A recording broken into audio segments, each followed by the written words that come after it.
wonderful game changer. When the words that you're saying are not actually the thing that you are saying. Yeah. That's not what you're feeling. The thing you're saying is not the thing. Yes. And that's what we all struggle with, is that we are this misalignment between what we're thinking and saying and feeling is so much more widespread than we think. Yeah. What's a belief that you think that you held once about yourself that led you down a scary path or a wrong path? Is there a belief or a value or a idea you held about yourself that you think didn't take you in a great direction? I don't know that there is anything like that. I think just little things that come up. Sometimes you question whether you're good enough for something. We all suffer from that in a little way, and some, more than others, varying degrees. And when you're younger, it feels huge. And then as I've gotten older, it creeps it in occasionally. And then I allow myself to know that what is supposed to be for you will come to you. And if it wasn't meant to come to you, it won't. You are good enough, full stop. If you're doing the work to be a good person, to prepare for the work that you want, if I spend the time, running every day, it is a holistic thing that I give myself.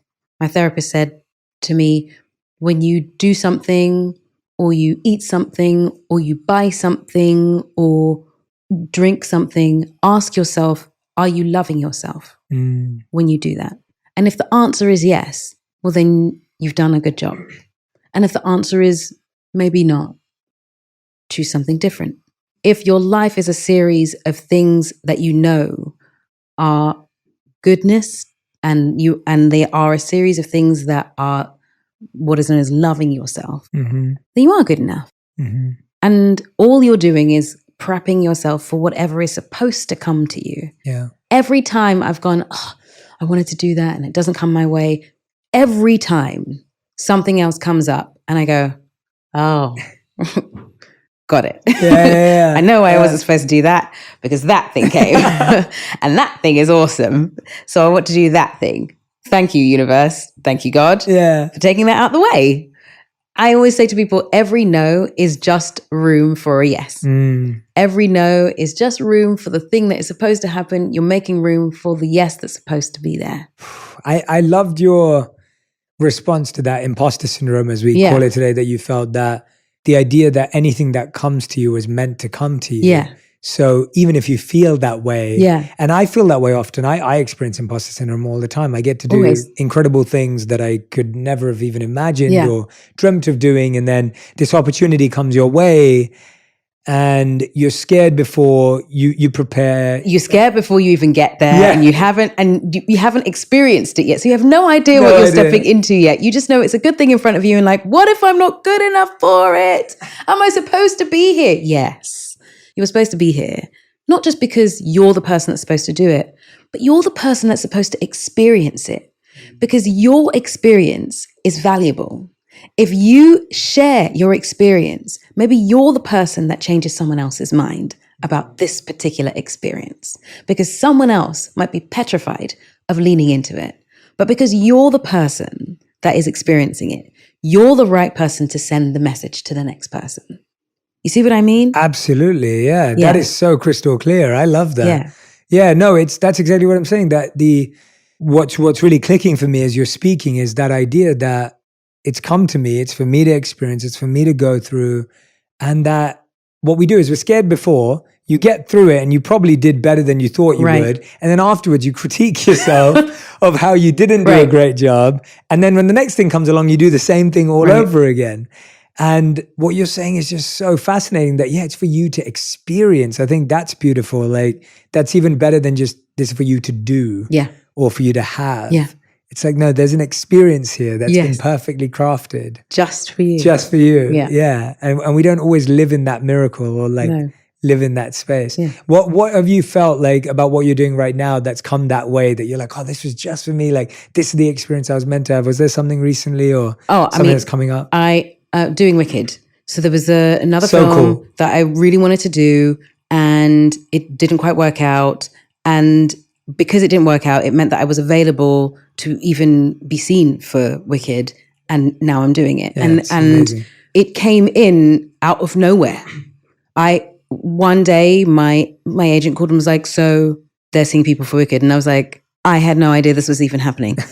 And now it is what it is, and I'm doing it. Yeah. And this is, so far, has been a really wonderful experience. I've been talking to John, our director, and Ariana, and we're really sort of like finding our sort of group. Like, what is the group mind wanting? What do we want to tell with the story? How do we want it to look? What do we want people to feel? How do we want to feel when we do it? All of those things. And it wouldn't have happened if there was a yes there. Yeah. Because this yes was supposed to come, you know? Yeah. Yeah. How does it feel when you're working with other incredibly creative people? Yeah. That one mind can be really challenging.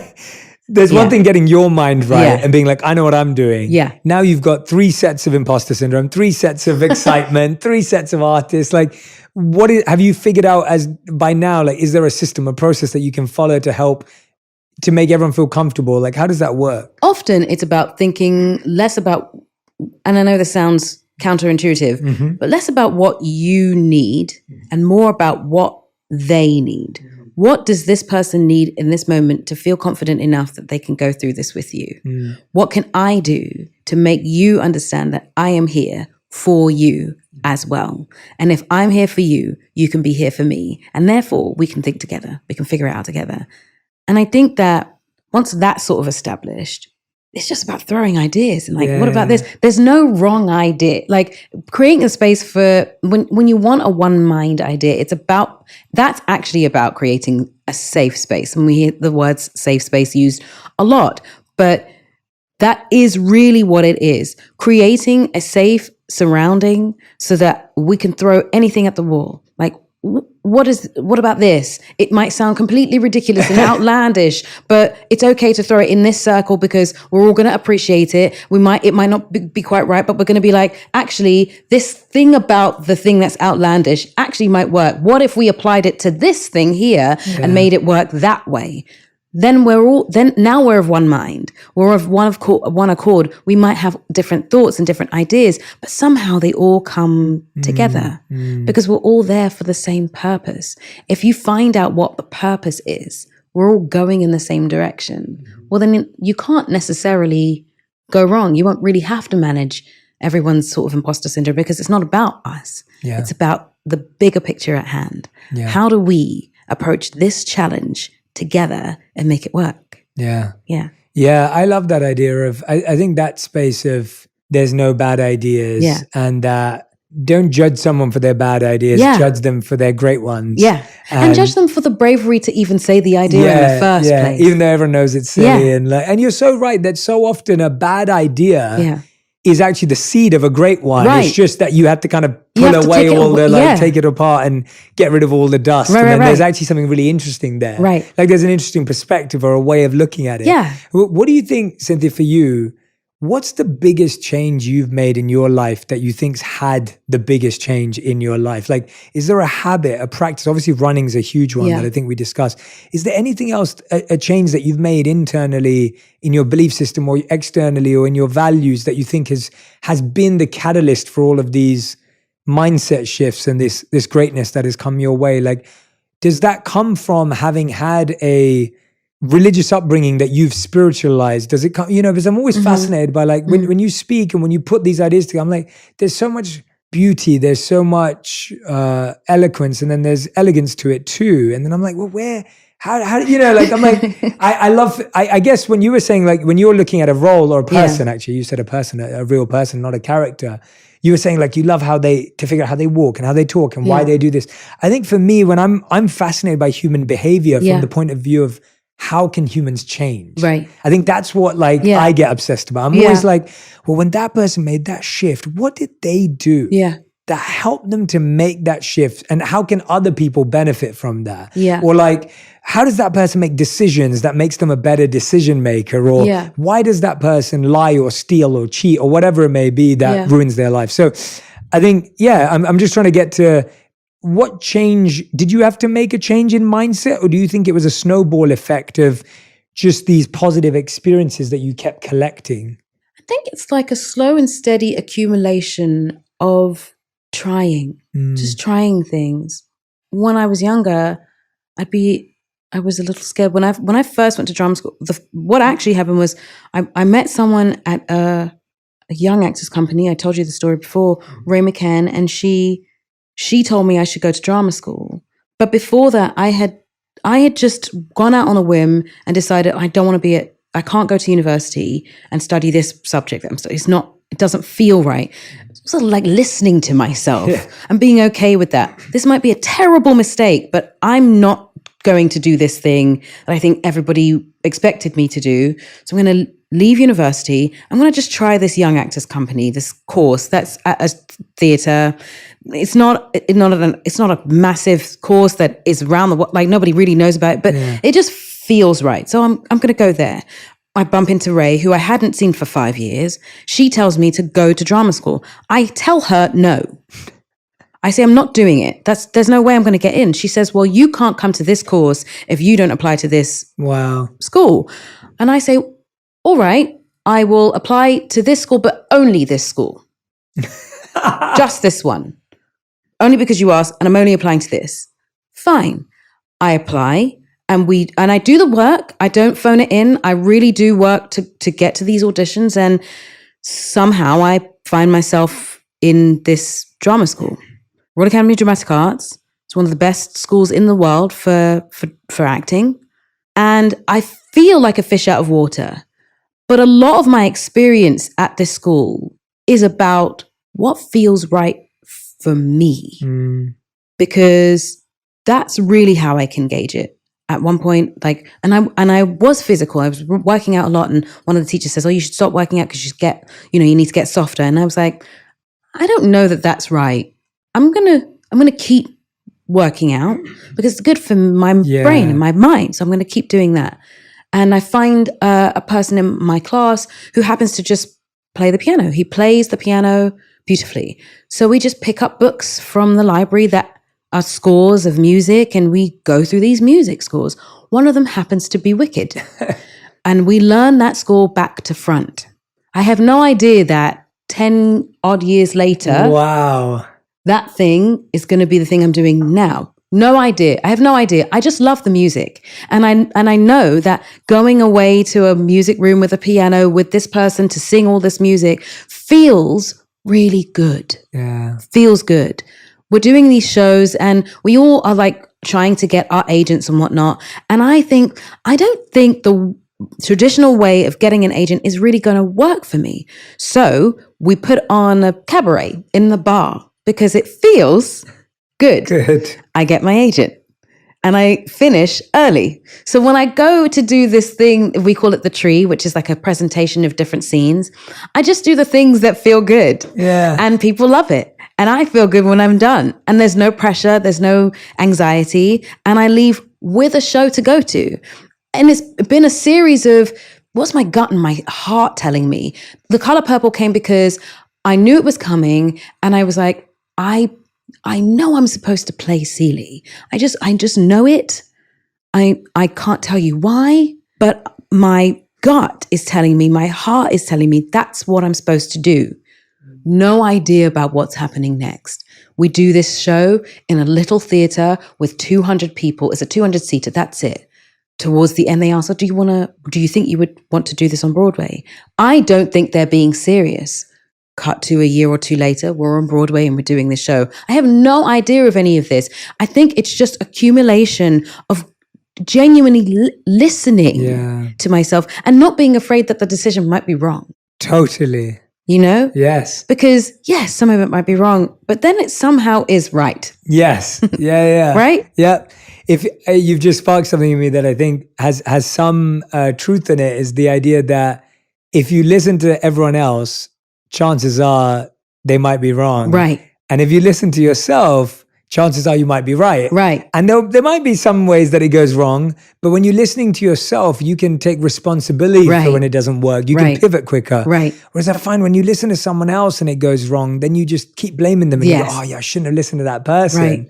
And it's like, but no, like you don't need to listen to what they thought anyway. And so I love that. And I love all the dots and it all joins. And that's the beauty of it. Like looking back on it, there's that beautiful quote from Steve Jobs where he said, you can't connect the dots moving forward. Right. You only can when you're looking backwards. You look back, And I feel like when that's exactly what this is, you're like, I just did this because it felt good and I did this. And now when I look back, and I encourage everyone to not look for the connection moving forward. Yeah. Like you'll find it. No connection moving forward. You'll find it later. Yeah. Just keep taking the steps forward. Again, one step in front of the other. Yeah. Just keep moving forward. That's beautiful. Cynthia, on that note, I mean, I could talk to you for hours and I hope we will, but we end every episode of On Purpose with what we call, there's 2 segments. Yes. One of them is called The Many Sides of Us, where we ask you to use one word or one phrase to describe yourself through different mirrors and different lenses. And the other is the Fast 5. So here are your questions. What is one word or phrase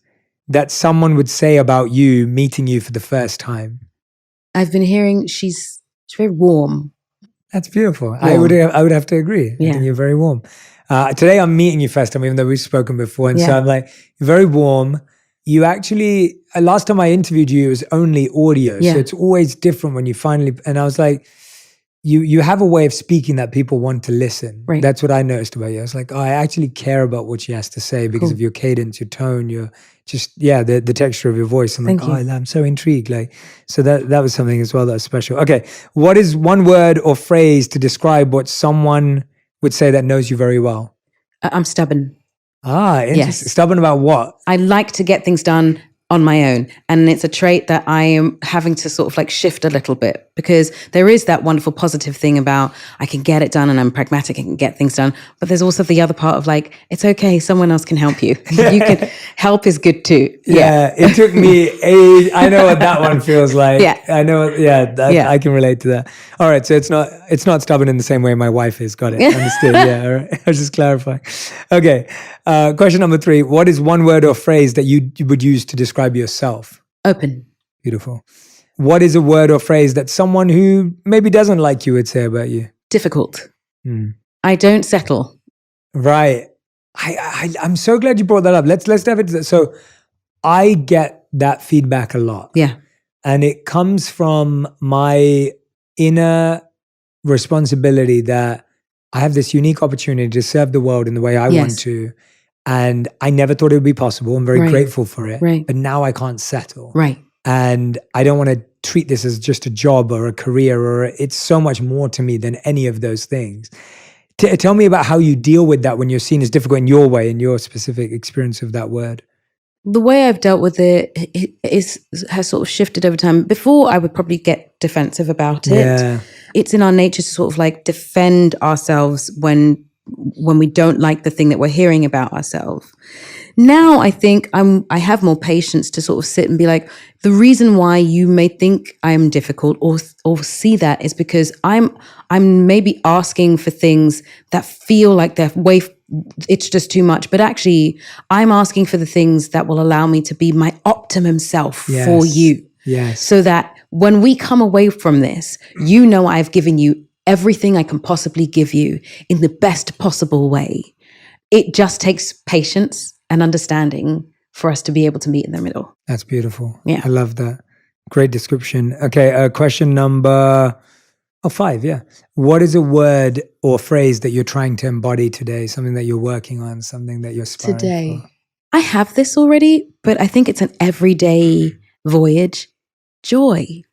Just seeking joy in every day, like in little things. Being able to finish organizing something, or I did my vanity around my bathroom and I was like, it looks really tidy. That's a little piece of joy. Meeting people in the street as I run, little piece of joy. Oh, I found, I don't know, a chocolate bar that I haven't had for ages. Joy. Yeah. You know, I've managed to get everything ready and I got the right outfit. My water's prepared. I'm prepared today. Joy. Like finding pieces of joy in the little moments so that we aren't just waiting for big, massive things to happen. That it actually is an everyday buildup of goodness. Yeah. So that when the big things come, they're just like a cherry on top. Yeah. Yeah. I love that. That's beautiful. Yeah. And I wanted to end with our final conversation around what we talked about briefly before we started, was that you were saying that you're at this point in life where you're trying to figure out the difference between speaking from a place of love and then speaking from a place of fear. So often we're trying to speak from a place of love, but really we end up speaking from a place of protecting ourselves. Yes. Yeah. And I wanted to hear how you felt today when you were sharing, like, how has that evolved for you? Because I think you're so right. I think especially people in the public eye are always speaking from a place of fear. Yeah. Because everything you say is like, can be taken apart and can be highlighted and can be blown up out of proportion. And so walk me through that for you. I think that we've misconstrued what it means to speak from a place of love, because we believe that speaking from a place of love is protecting someone's feelings, but by protecting someone's feelings, protecting your own, because you don't want that person's feeling to come back at you and make you feel hurt. But actually, if you speak from a place of love, you are actually communicating with another person about what can help both of you meet somewhere in the middle and understand one another. So if I say, let's say something as simple as someone has said something that's hurt your feelings, instead of saying, that thing you said hurt my feelings, and I know that that wasn't what you meant to do, but that's how I felt. That person can go, I'm so sorry, I didn't mean to, that's not what I meant at all. Now, we've not exacerbated anything. I've just told you how I felt from a place of not afraid that you're going to get defensive about what you said. It's not, you said that thing and I don't think it was right and it was really mean. Different turn of phrase, isn't it? You're not speaking from a place of, this is how it felt when it came to me. Is that what you meant? Yeah. Now there's a space to have a conversation about, well, actually, maybe this is what I meant. And now I understand. Okay. Well, now we can have a discussion about something. Yeah. When we speak from a place of love, what we're actually doing is giving the other person an opportunity to be understood. And therefore, you get the chance to be understood as well. When we speak from a place of fear, we're trying to stop the other person from getting upset, to stop ourselves from feeling even more rejection or more upset. And we can't walk around like that. We're essentially walking around like broken shells. That doesn't work. We want to allow people to make themselves whole every time we have a conversation with them. Yeah. To leave a conversation thinking, oh, I learned something, I understand something, I know something.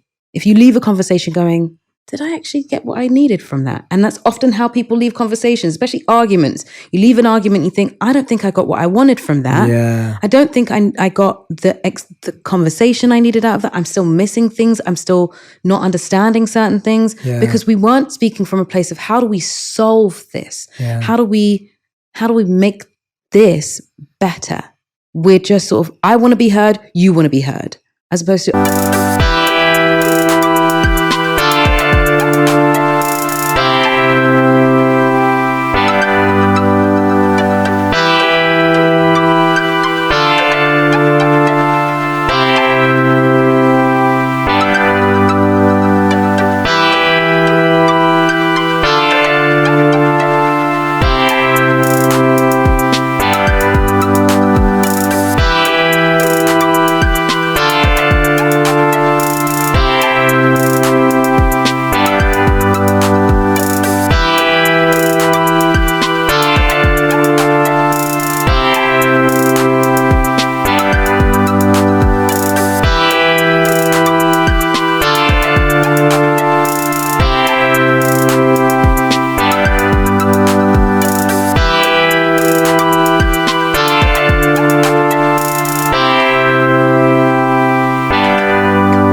I want to understand you so that you can understand me. Now we walk away thinking, oh, we got something. Yeah. And so usually by the end of those conversations, when you were like, I want to understand, you want to understand, you're like, you good? I'm good. Yeah. All right. Should we start again? Yeah. Let's start again. That tends to be how those conversations end up.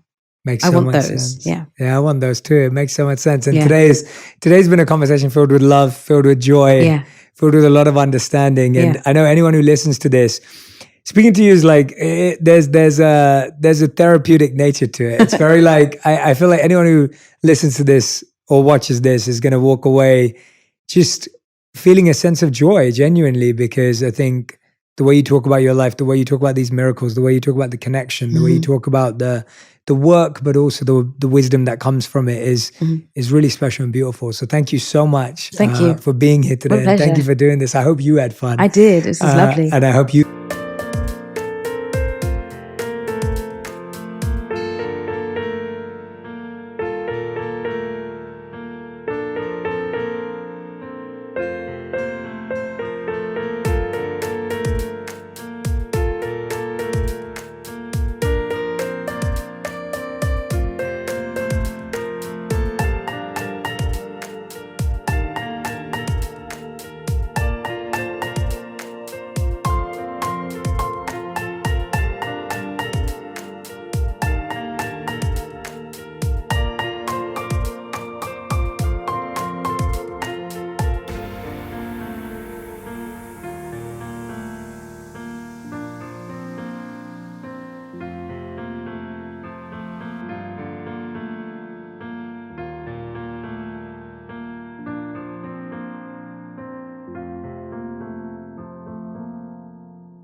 feel heard and seen and understood. Very much so. And I want to welcome everyone at home to make sure that you share what you learned from this episode across social media so that we can pick up what were those little moments that Cynthia mentioned that connected with you, that